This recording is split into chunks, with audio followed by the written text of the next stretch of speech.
Hello, good evening and welcome to Primetime News. I'm Nadim Majid. And I'm Florin Rajendran. Before going to stories in detail, here's a look at tonight's headlines. James Packer's Crown Group pulls plug on casino plan. Prime Minister informs Parliament not to have any doubts on Supreme Court verdicts issued over the past 2 years. Tensions in the House. Parliament adjourned ahead of schedule.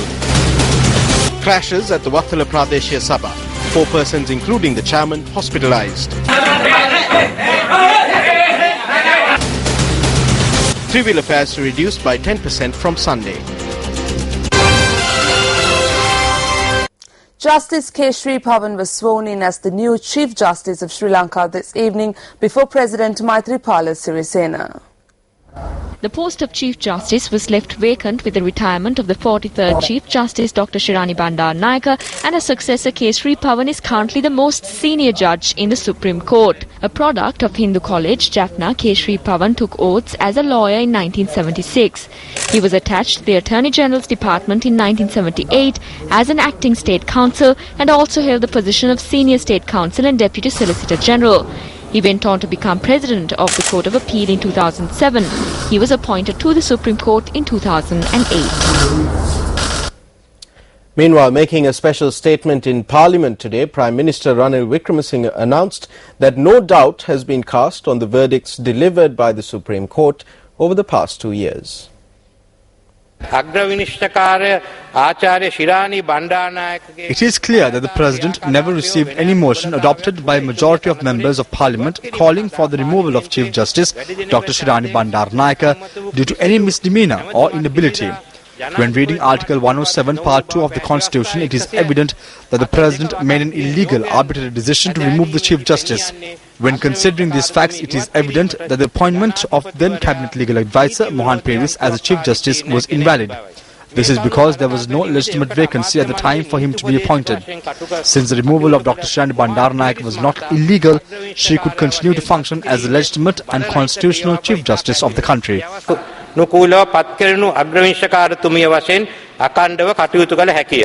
During his statement, the Prime Minister also spoke on former Chief Justice Mohan Peris. At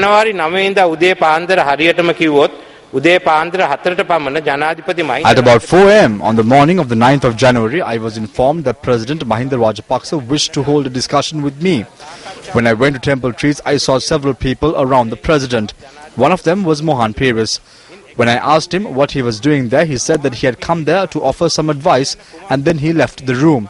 But I was informed by the Attorney General that when he arrived at Temple Trees after receiving a message from the President at 2:30 am, Mohan Peris was there with the President and several others. Mohan Peris later telephoned me and noted that certain factions are attempting to remove him from his position. However, he noted that as a Chief Justice, he would support the government in any future verdict of the Supreme Court. The name of Mohan Peris has been mentioned with regard to several companies. He served as a director in companies like Lanka Private Limited and Rakna Logistics, but he was also a shareholder in these companies. These facts were presented to the Anti-Corruption Committee appointed by the National Executive Council. This situation threatened to create a crisis between state councils, other lawyers and the courts, and threatened to throw the whole legal system into crisis. Since his appointment was illegal and in violation of the Constitution, it was void from the beginning, and his actions have tarnished the position of Chief Justice. It was against this backdrop that the President, after consulting with the National Executive Council and the Attorney General, decided that the correct procedure would be to inform Mohan Peris, who functioned as a Chief Justice, that his appointment was invalid.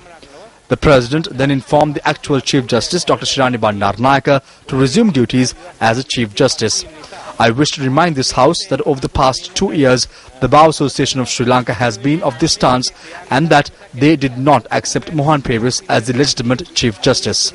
Mohan Peris නීත්‍යානුකූල අගවිනිසුරු ලෙස පිළිගැනීම ප්‍රතික්ෂේප කළ බවත් මම මේ අවස්ථාවේ සිහිපත් කරන්නට කැමැතියි.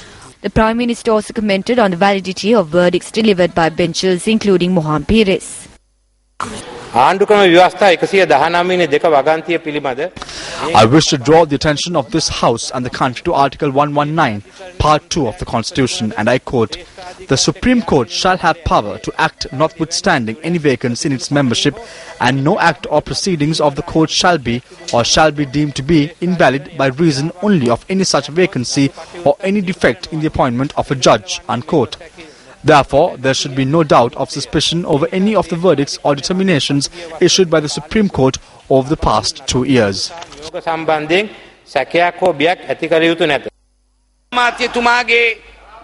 As soon as the Prime Minister's statement concludes, we must adjourn and hold a party leaders meeting.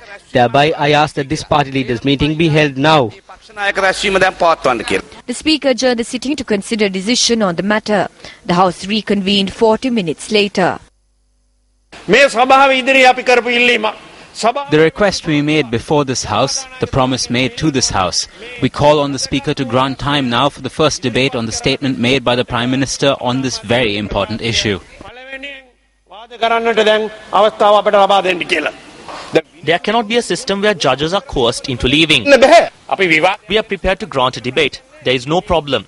Even the Honourable Prime Minister said that we would allocate a date. The Honourable Prime Minister has made a statement, and it is only this statement that will go before the country today. We will be done an injustice through this, and this is why we ask that at least one of our members be allowed to speak and make submissions on this matter.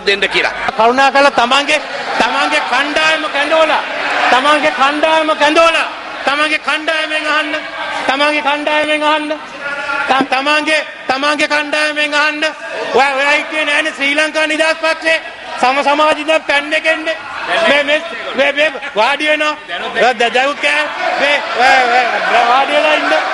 වාඩි වෙලා ඉන්න මම කියන්නේ මම ලෑස්ති මෙතුමාට දෙන්න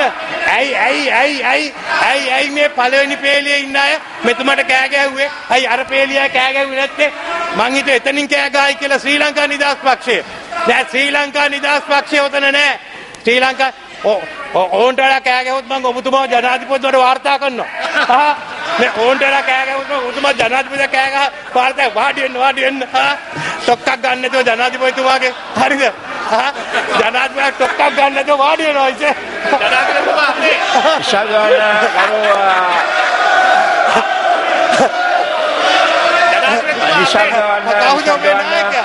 ඔබේ නායකයා අපේ ජනාධිපති ඔබේ නායකයා අපේ ජනාධිපති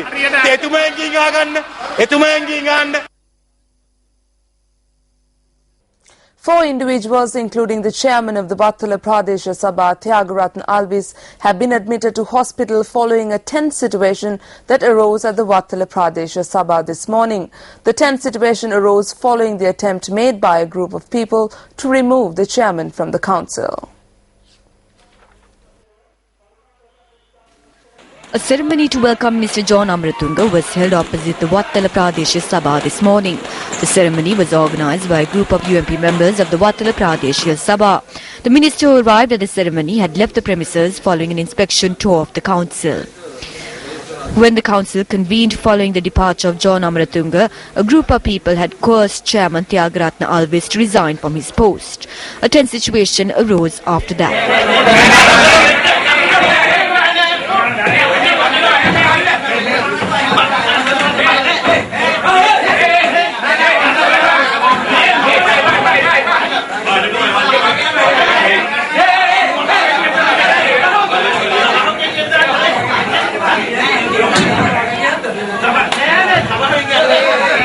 While the police was summoned to bring the situation under control, the chairman left the premises under police protection. After that, sessions resumed under the auspices of the vice chairman of the Wattala Pradesh Sabha, Sanjeeva Pereira.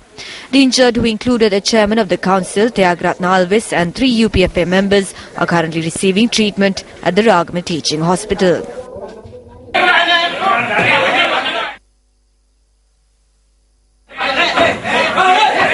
Among the people who arrived to coerce the chairman of the Wattala Pradesh Sabha to resign from his post was UMP member of the Wattala Pradesh Sabha, Royce Beno Fernando.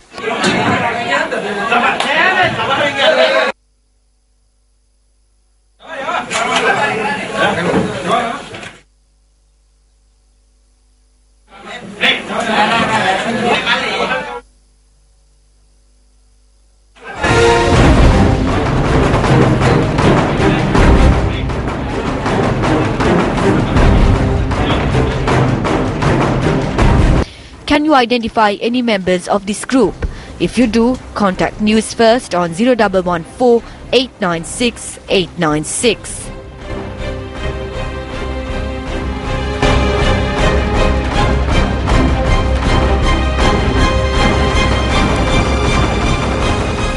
Meanwhile, former President Chandrika Bandaranaike Kumaratunga arrived at the Ragama Teaching Hospital this evening and inquired into the condition of the injured. Speaking in Parliament today, Prime Minister Ranil Wickremesinghe has said that an impartial inquiry will be held into the incident that transpired at the Watala Pradeshya Sabha. Australian media report that billionaire James Packer's Crown Group says it will not go ahead with a proposed plan to develop a $400 million luxury hotel and resort in Colombo following a decision by the Sri Lankan government to scrap tax concessions for the project. Crown's group of companies owned by James Packer has been commissioned to construct a $400 million luxury hotel and resort in close proximity to the Bere Lake in Colombo. Yesterday, the new government decided to cancel generous tax concessions for 3 resort developments, including Packer's resort, and said it would not issue them licenses to run casinos. A spokeswoman from Crown said the company respected the decision, and on that basis, the project would not be going ahead.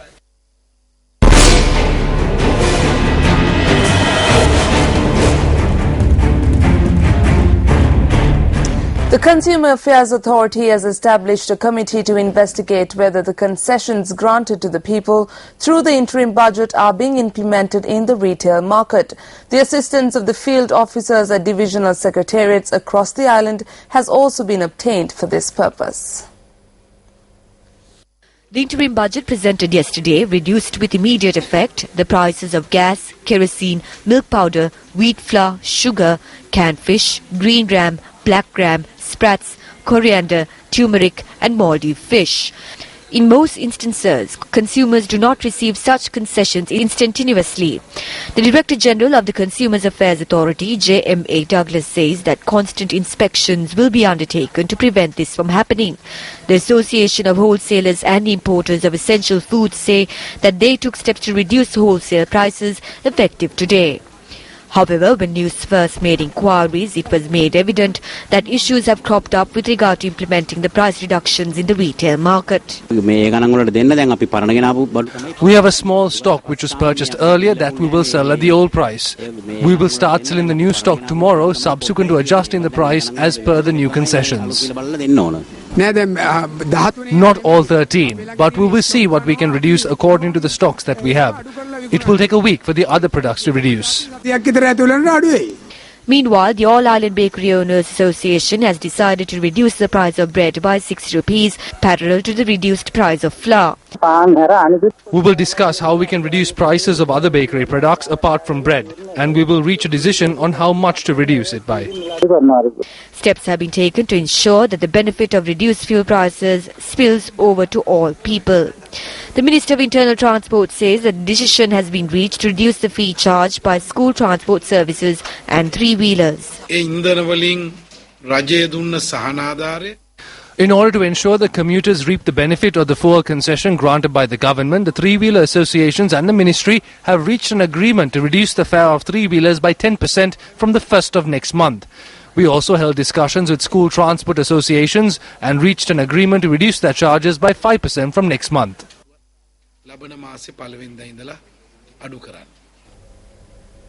Vehicle importers say that with the new tax revision, vehicles imported from neighbouring India would see a price reduction between 75,000 and 100,000 rupees. Meanwhile, importers also point out that since the duty on hybrid vehicles was increased, the price of a hybrid vehicle would increase by between 700,000 and 1.2 million rupees. In order to facilitate the purchasing of motor vehicles for low-income families, the government had taken a decision to reduce the manufacturing tax on vehicles with a capacity of less than 1000 cc by 15%. A vehicle with an engine capacity of 1000 cc should be reduced between a price of 75,000 rupees and 100,000 rupees. The duty percentage that is imposed on Sri Lanka's favourite hybrid has been increased, and also the increase for a vehicle like the Vessel could vary between 800,000 to 1.2 million rupees.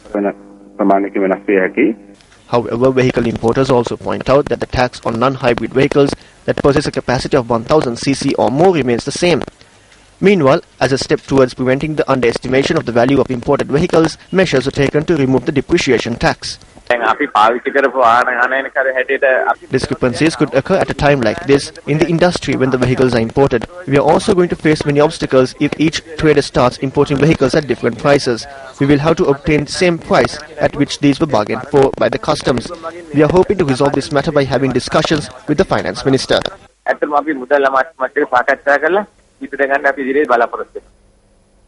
The JVP convened a media briefing today. This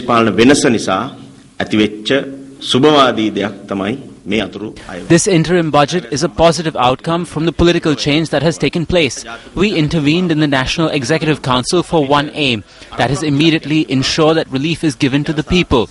This budget has seen the government take into consideration the state sector employees. However, with regard to the private sector, employers of private sector institutions were requested to make a salary increase of 2,500 rupees. We accept that funds cannot be allocated for the private sector through a state budget. There are 7 million in Sri Lanka who are employed in the private sector. What should have been done was to amend Article number 36 of 2005 and replace rupees 100 with rupees 2,500. මෙරටේ පුද්ගලිකංශේ රැකියා කරන අය ඉන්නවා 70 ලක්ෂයක්. කල යුතුව තිබුණේ අර 2005 අංක 36 දරන පනත එක්ක සංශෝධනය කරන්න ඕනි. රුපියල් 1000 වෙනුවට රුපියල් 2500. Vijay Theherath also commented on the mansion tax introduced in the interim budget 2015. සුපිරි නිවාස සඳහා මාලිගා සඳහා බදු අය කිරීම හොඳයි. රවි කරුණානායක මහත්තයා ගෙදරටත් මේ බද්දවදී මුදල් ඇමතුමා විදියට. This is a new levy. It is a good thing to impose a tax on high-end luxury houses. This tax will fall on the house of Ravi Karunanayaka as well. He must have been aware of this. It is good that this levy was introduced. It will be more successful if the fruits of this levy are shared with the ordinary people. Vijay Theherath expressed the following views on the export of fish to the EU and the GSP tax concession. The EU has banned fish exports to the European Union. This poses to us a disadvantage not only economically but politically as well. Therefore, if the present government is intervening to regain a GSP tax concession, that is a positive thing. You can only have international intervention for such concessions if you can prove that there is good governance.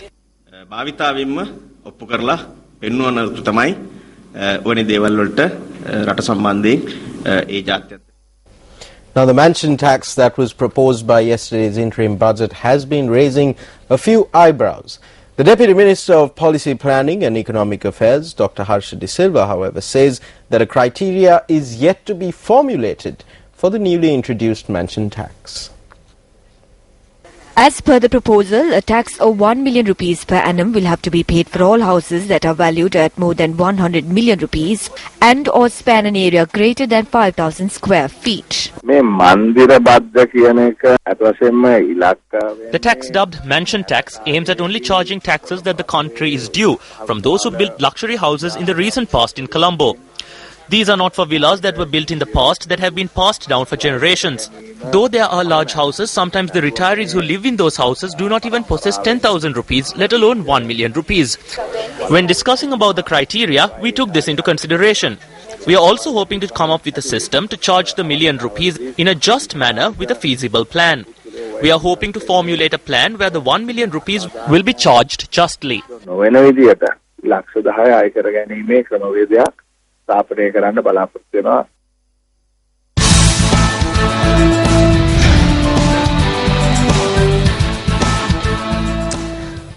The footage you just witnessed was of a demonstration against the Umayyad multi-purpose project that was held in the Bandaravilla town on Friday. The people claim that their water springs have dried up already as a result of this project. Newsfirst Mayura Kalansuria and Ashin Tharaka visited the scene to ascertain the true situation behind the Umayyad project. This is the first of their reports.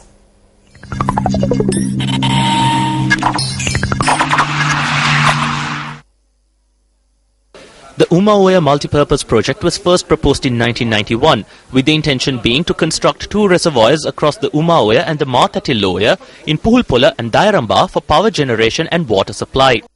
However, when it was initially proposed, the project was rejected on the basis of protests that it would take away the people's right to free water and because of technical flaws in the project plan. Because of the excessive soil erosion in the catchment area, the two small reservoirs that are being built would fill up soon and be destroyed. The far more serious factor is that the proposed site in Dayaramba for the Uma-Oya project has been marked as a high-risk landslide-prone area on the maps. නායම් සිටියේ ඉතාම අධික ලෙස නායන ස්ථානයක් හැටියට නම් කරලා තියෙනවා. However, with the intervention of the Iranian government, the foundation stone was laid on the 29th of April 2008 in Alikota Ara Vallavaya for the Uma-Oya project. A considerable portion of the construction for this project, which has been undertaken with the Iranian government providing 85% of the funding, has already been completed. Water collected in the proposed Puhulpola reservoir on the Uma-Oya will be carried to the Dayaramba reservoir via a tunnel. The project plans to generate power using water collected at the Dayaramba reservoir. ව්‍යාපෘතියෙන් අත්‍යවශ්‍යම අපි කරන්නේ අසල්වැසි මේ බදුල්ල දිස්ත්‍රික්කයේ තියෙන අතිරික්ත. In truth, what we are doing through this project is taking excess water from the water-rich Badulla district and supplying it to areas affected by a shortage of water, especially in the Munaragala district. More than 90% of the work takes place underground. You can imagine what it's like when I say it is a 15-kilometer long tunnel. We are ready to face any situation. නමුත් එන ඕනෑම අවස්ථාවකට මුහුණ දීම සඳහා අපි මනවින් ලෑස්තිලා ඉන්නේ. About 40% of the work on the construction of the bund of the Dayaramba reservoir has been completed. Boring for the tunnel which carries water from the Puhulpola reservoir is currently underway.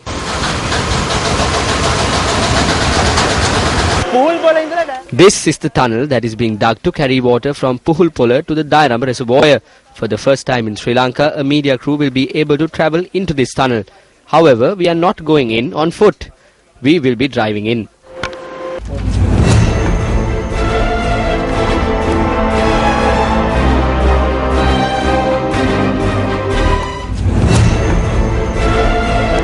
The tunnel, which has a diameter of about 4 meters, is already more than a kilometer long.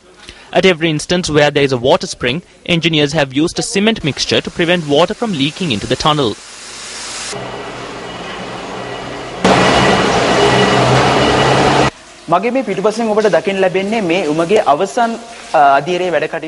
You can see how work on the final phase of this tunnel is continuing behind me. We can see explosives being taken further inside to clear the way, so we will have to leave as soon as possible. Mayura Kalansurya is currently at the other end of the tunnel in Puhulpola. I am at the location in Puhulpola where the more than 35-meter dam that will connect these two areas is being built. This is the tunnel that carries water from Puhulpola to Dayaramba.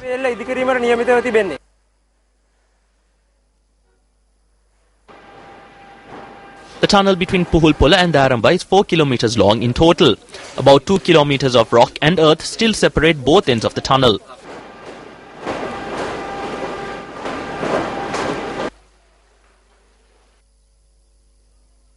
Where does the water that is collected in these reservoirs go? More on this tomorrow.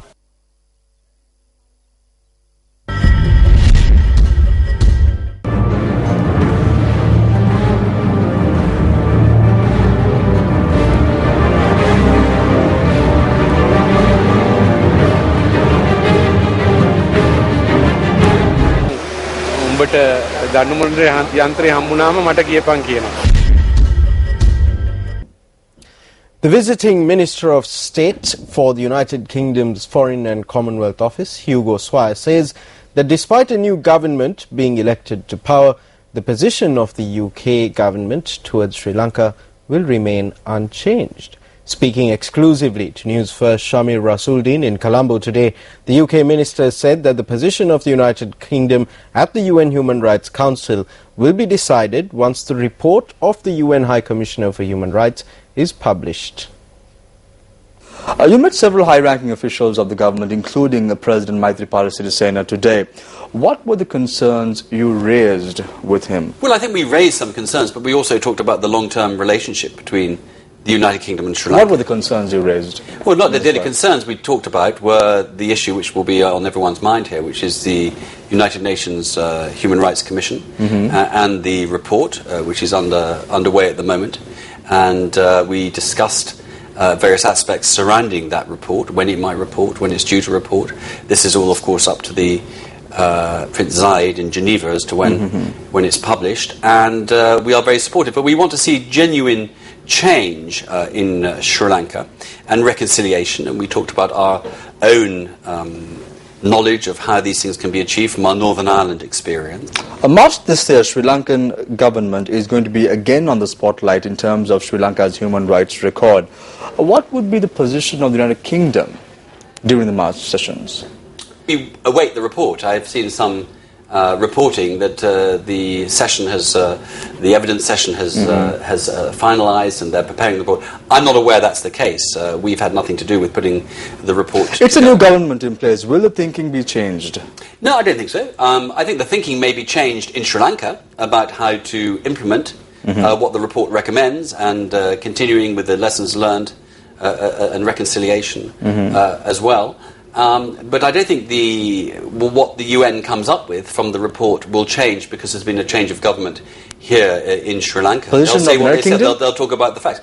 Well, the position of the United Kingdom is that we are a member of the UN, and we were very keen to get this motion through Geneva, and we will see what they say. But we have no inside knowledge of what the report is going to say. Do you see the present government taking accountability for what is alleged to have taken place during the final stages of the war? From my discussions with ministers over the last 2 days, I'm absolutely convinced that this new government is very, very keen to address the wrongs of the past and to agree with what we've always said, which is actually for the country to move on in a united way. During campaigning, the present administration, headed by President Maithripala Sirisena, clearly said that they will not give in to international pressure. Do you see positive engagement in the future? Yes, I do.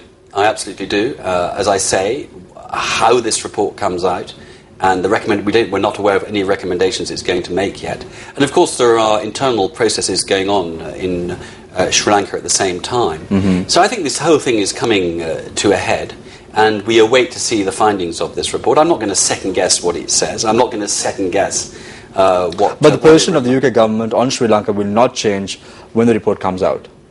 I think that Sri Lanka will look very closely, quite rightly, at the report. This is a new government. This is a government which wants to, in a sense, rehabilitate Sri Lanka's reputation in the international community. This is a government which takes seriously its chairmanship of the Commonwealth. First visit was a previous administration. Second visit, a new administration. What would you be taking back home? A very different impression of Sri Lanka that I got when I came out here for the heads of government meeting, the Chogam, in 2013, where we were delivering some pretty strong messages. I'm taking away an impression of a government which really does want to address these long-term issues, which wants to re-engage with the international community, which wants to be a good global citizen and is talking the right language. The Voice Against Corruption movement, convening a media briefing today, stated that a massive racket was taking place using floating armories.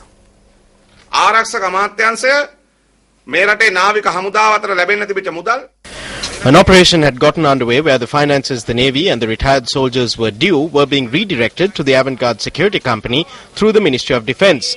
The ones who are employed at Avantgarde to do ordinary jobs earn over $1.5 million a month as a result of the deal.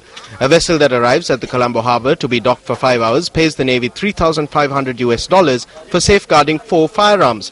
What do we do now? Navy personnel would accept the firearms from the vessel and then hand the firearms to the Avantgarde officials to be stored under their watch and would return the firearms to the vessel again. This is what the Defence Secretary had done. The $3,500 they receive is in turn given to the Avantgarde company. Did people of the country elect them to office on the 9th so that this could prevail? That's not the only issue. The firearms that are unaccounted for could be found aboard the Avantgarde-owned vessels. They have a vessel in the Red Sea off the coast of Eritrea. The other vessel is in Dubai. There are also 2 vessels that were used in carrying firearms from the country. Is there a need to bring them back?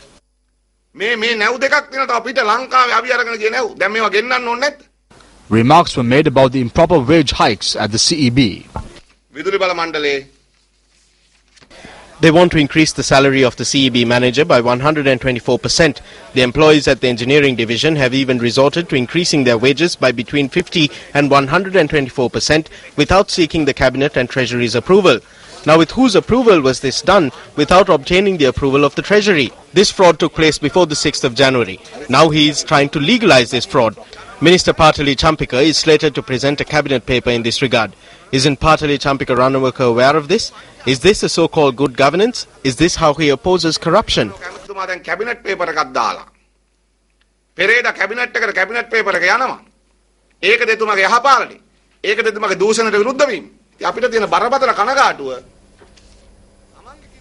Minister of Resettlement, Reconstruction and Hindu Religious Affairs D.M. Swaminathan met with the visiting Minister of State for the UK Foreign and Commonwealth Office Hugo Swire in Colombo today. During the meeting, both ministers discussed resettlement and development in the northern province. A media briefing was held following the discussion.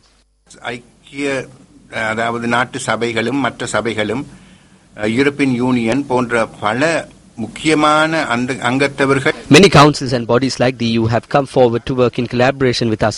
The first question they ask is whether we have the lands. They say that provisions could be made when the lands are granted. We need to resolve the conflict between the people and the military personnel. I have told the officers that the tension between the soldiers and the people could be mitigated with cooperation. We cannot achieve that in one day. Many wrongdoings have occurred and they have also accepted that. The plots of land could only be granted with their cooperation. These lands are not built to cater to the immediate needs of the military. Mansions, golf courses and hotels are being built on these lands. We are hoping to reacquire these lands. ஹோட்டல்களை கட்டுகின்றார்கள். அவைகளை எல்லாம் எங்களுடைய மக்களுக்கு கொடுக்கலாம். மக்களுக்கு திருப்பி கொடுத்து மக்களுடைய காணியை திருப்பி கொடுக்க முடியுமான ஒரு நிலைமையை தான் நான் எதிர்பார்க்கின்றேன். In-flight retail veteran Rakita Jayawardena was last night awarded the ISPY 2015 Fellowship Award at the annual ISPI event, which was hosted by Travel Retail Training founder and director Christine Martin. He's been called the founding father of in-flight duty-free. He's driven one of Travel Retail's greatest corporate social responsibility initiatives. He was the founding president of the Asia-Pacific Travel Retail Association, or APTRA, and he's arguably the industry's most ebullient and optimistic characters. Professionally, Jayawardena's career began as a general manager at Sri Lankan Airlines, which was then in the course of transition from management. One of the first Sri Lankans to take over from a Singaporean, he was charged with developing the then fledgling business of duty-free. His expertise and passion for the business would subsequently take him all around the world, from South Africa to New York, the UK to Hong Kong, and most places in between. At Sri Lankan Airlines, Jayawardena transformed a dormant, non-profit-oriented activity into a profit-oriented passenger service. It was, he says, using a favorite phrase, a paradigm shift, and he's been agitating for change just about ever since. Traffic in the city of Colombo has been a major problem for a long period of time. This has affected the day-to-day activities of many commuters entering and exiting Colombo. Newsfirst Chaturanga Hapuar chief filed in this report on what slows you down. The heavy traffic in the city of Colombo. Now, the general public usually accuses a lot of people for the heavy traffic in Colombo. One party that is usually accused is the Colombo Municipal Council, who controls these traffic lights. Another party that is usually accused is the Sri Lanka Police, who usually controls the traffic on the roads. Now, Newsfirst did a special segment on who really is responsible for the heavy traffic in the city of Colombo. Newsfirst cameras went across the city of Colombo and witnessed a number of areas where a heavy traffic congestion could be witnessed. During school and office hours, vehicles along majority of these roads move at snail pace. Malfunctioning of traffic lights is one of the main causes that add up to the bag of problems faced by regular commuters. Some of the lights are switched off by traffic police during morning traffic. According to the police, the traffic signals are turned off due to teething problems such as timing of the traffic signals not being regulated appropriately considering the number of vehicles during a particular time frame. Switching off the lights, the police claim, helps reduce the traffic congestion. However, our cameras captured the manner in which how the traffic still remains. Meanwhile, the public opined that since CCTV cameras are affixed at major junctions in and around Colombo, the traffic should be monitored through these cameras and arrest the problem at hand. This is the Horton Place junction in Colombo 7. As you can see behind me, this area experiences a lot of heavy traffic during the day, during the rush hour and even during office hours. Now if I am to draw your attention towards the CCTV camera system that is prevailing here, the CCTV camera system is controlled by the Sri Lanka police. Through the CCTV camera system, the police is able to see whatever is going on in this junction. They are able to see what amount of traffic is there and if an accident happens. The police officers who are on traffic duty at certain junctions are provided with remote controllers that could adjust the timing of the red and green lights. This remote controlled timing mechanism allows the police officer to control the traffic manually by altering the timing of the light rather than switching them off completely. The Colombo Municipal Council is also responsible for urban traffic.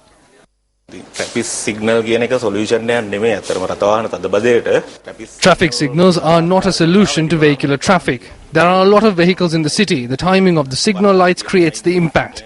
The CCTV cameras are not fixed for traffic monitoring purposes. I also don't think that it is enough to monitor a single junction from all angles. So even if the police had control, they will not be able to do much. When the number of vehicles at a certain junction is high, the police switch the traffic lights off and try to control the traffic manually. This is not 100% successful. The police try to clear the vehicles in the junction and the police do not take into account the delay of a single driver. I urge commuters to use public transport services as a solution to address this problem. In a competitive environment, life is a rat race.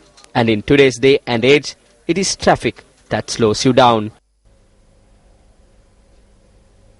A forum to discuss the interim budget 2015 presented to Parliament yesterday was held in Colombo this evening.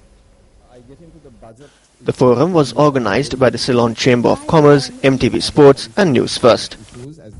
When you look at it initially, I know some of the businessmen in the upper echelon has got a little concern. But 98% of the country is extremely happy. All what we got to do was a mix between the political aspirations and the economic delivery. Now we have got to do this with the budget that was put into place in 2014. What we did was we took certain elements which we thought where the costs were exorbitant, corrupt in nature. We got that reduced.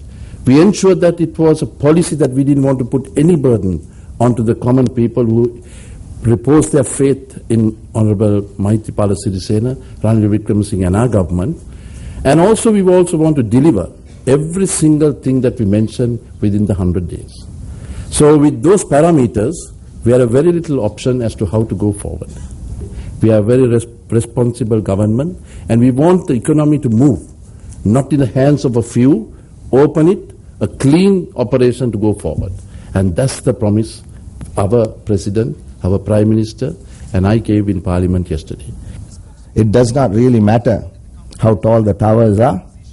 All what matters is, can I get my new tiles? Can I buy that new TV? Can I afford my daughter's wedding? Do I have to pawn every piece of gold I have to make ends meet? If the answer to that is yes, then the meaning of development has to be either agreed according to some view or re-looked at according to the other. So we have very, very simple objective we have. Our objective is improve the lives of the people of this country, which means in a measurable way, real household income. If real household income is increasing, we succeed. If it is not, we fail. What are taxes for? Taxes are basically a means of redistributing income, right? You tax the rich and then you help the not so rich to make better of their lives. And that somehow got lost along the way in translation, from my perspective. So we've been taxing things like food excessively over the last 10 to 15 years. And this, I think, has led to a lot of hardship amongst the ordinary people of this country. The fact that regressive taxation which impacts the less well-off sections of society more than the more affluent sections, that whole regressive structure has to be changed to be more progressive. That's what tax is for, as we understand it. That there's been a lot of government spending on infrastructure recently. Now that's good. It's for the good of the country, obviously. We have an infrastructure deficit. But the point is, did it become excessive? And certainly, speaking from the central bank's perspective, we see that there is a debt issue in this country. You know, we can't keep borrowing excessively. We have to be able to service that debt. A question and answer session also took place at the forum. Well, this event was telecast live this evening on MTV Sports. In case you missed it, you can catch the repeat telecast of the Interim Budget Forum. Be sure to tune in to MTV Sports tomorrow at 7 p.m. Former President of Maldives, Mohamed Nasheed, says that his Maldivian Democratic Party has joined together with other parties in Parliament to make the government of President Abdullah Yameen more accountable. He made this statement in an exclusive interview with Newsfirst Shamir Rasuldeen. What is the current political landscape in the Maldives right now? That President Yameen has lost the confidence of the alliance that he came into government with. The Jumhuri Party leader Qasim has left the coalition. Also, the Conservative Adalat Party has left the coalition. Now, this puts President Yameen into a very difficult position. Both these parties have come up to the Maldivian Democratic Party, our party, to form a parliamentary alliance to bring the government, to make the government more accountable. Y'all went through a very democratic process in terms of the presidential elections. Now you are saying that y'all are planning to take control of the parliament. Is this a democratic way to move forward in a country like the Maldives, and you being a champion of democracy in the Maldives over the last few years? I think there's nothing undemocratic about this. It's transparent, it's easy to be seen. And also, in my view, this is very, very necessary for us to move along a more democratic trajectory where we must be able to have stable government. One of the accusations leveled against you is the fact that you are acting based on the whim and fancy of Western countries like the United Kingdom and the United States, and you are not working towards the betterment of the people in the Maldives. Well, how far is this allegation true? Are you trying again to fulfill the whims of the international community? It cannot be removed from the international world. We live in an interconnected, dependent community. What happens in Sri Lanka has such a strong impact on the Maldives. What happens elsewhere? We rely completely on Europe for our trade. Most of the tourists that come here, more than 50% of tourist arrivals to the Maldives are from European Union. And therefore, we must have amicable relations with these people. It's nothing to do with what the West wants. It's everything to do with what the people of the Maldives want.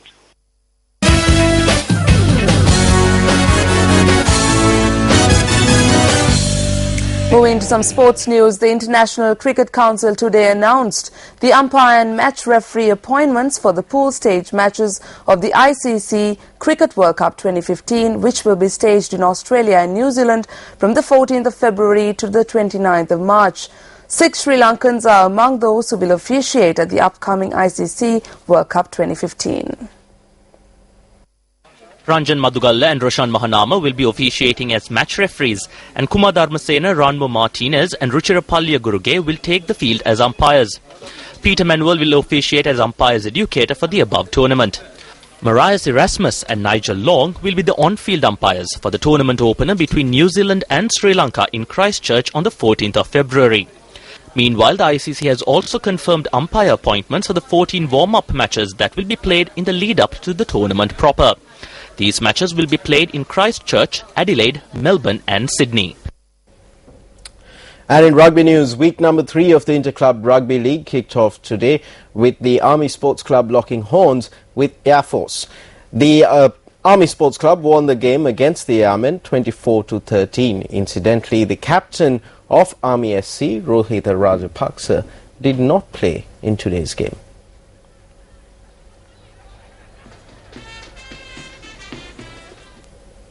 And in the golf course, K. Prabhakaran won the Sri Lanka Open Golf Championships that concluded today. Incidentally, this is the second consecutive occasion on which he has won the Sri Lanka Open. Mithun Pereira was adjudged the runner-up at the event. The Sri Lanka Open Golf Championship was organised by the Sri Lanka Golf Union. And that's a wrap of primetime news here at News First. For the News First team, I'm Florine Rajendran. And I'm Nadim Majid. Just a reminder, you can keep abreast of all the news that we're following here at News First by visiting our website www.newsfirst.lk. You can also keep in touch via Twitter using the handle at newsfirst_en and on our Facebook page. Have a pleasant weekend. Good night and good luck.